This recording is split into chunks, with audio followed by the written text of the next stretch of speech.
Jose Protasio Rizal Mercado y Alonso Rialonda, or simply known as Dr. Jose Rizal, is the national hero of the Philippines.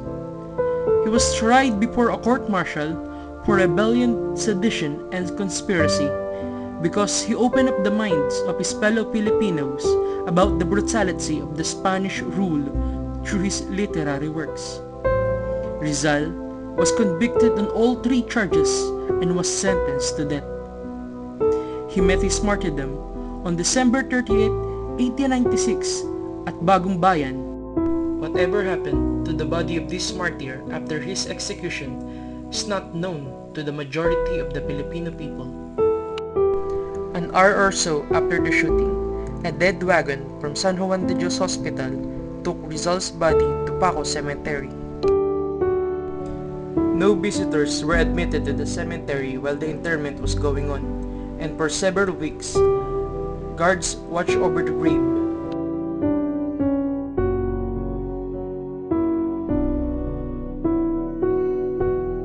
The family of Dr. Rizal requested his body, but their requests were turned down.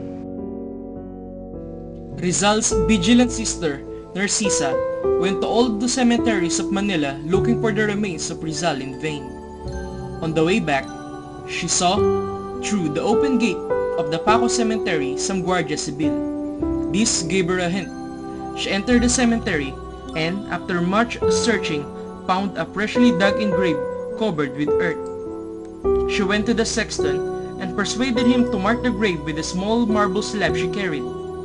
The marble slab, designed by family friend Doroteo Ongcuanco, was inscribed with 3 letters, R.P.J. Jose Rizal's initial in reverse. The family feared that a more explicit tombstone might prompt the authorities to remove the body and hide it elsewhere, to prevent any public veneration of Rizal's grave.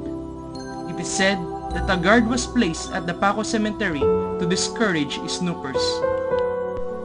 When Spain had fallen in the Philippines, American troops took over Manila on August 13, 1898. 4 days later, on August 17, Narcisa, accompanied by her daughter Angelica, sculptor Romualdo Teodoro de Jesus, Higinio Francisco, and Doroteo Ongcuanco went to Paco Cemetery and had the grave dug up. The body was found to have been buried directly into the earth without a coffin.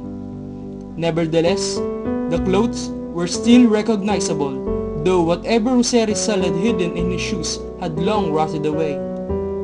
A vertebra showing a bullet wound was kept in a glass silver cup in Narcisa's house.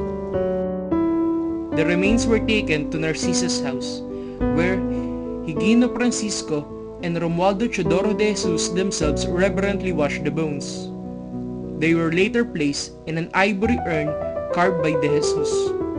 This urn was venerated in frequent public ceremonies during the 1900s, when Rizal began to be honored as the national hero of the Philippines.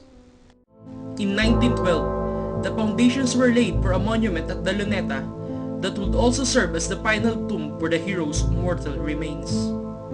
On December 12, 1912, the remains of Rizal were removed from his sister's home to the Masonic Temple in the Tondo section of Manila, led by Sinukuan Lodge No. 305. Several lodges conducted a Masonic service over the remains of Rizal. The next morning, December 29, 1912, the urn containing the remains was borne in a solemn procession from the family's house to the Ayuntamiento. The Freemasons in full regalia marched in procession to his sister's home, where Rizal's remains were turned over to the government representatives. The remains were taken to the Legislative Building, where government officials also held funeral services before final interment at the Luneta. The Knights of Rizal and other followers stood vigil over Rizal's remains before their transfer to the Luneta Monument.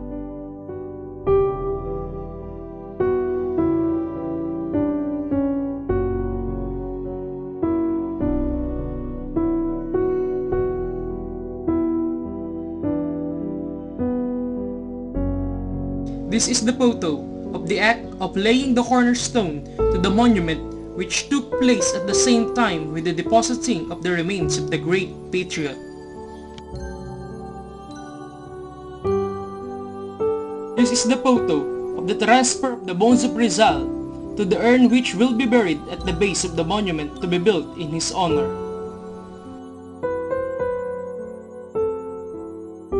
This photo captured a solemn moment when the funeral urn containing the bones of Rizal were deposited with other souvenirs at the center of the base of the proposed monument in his honor.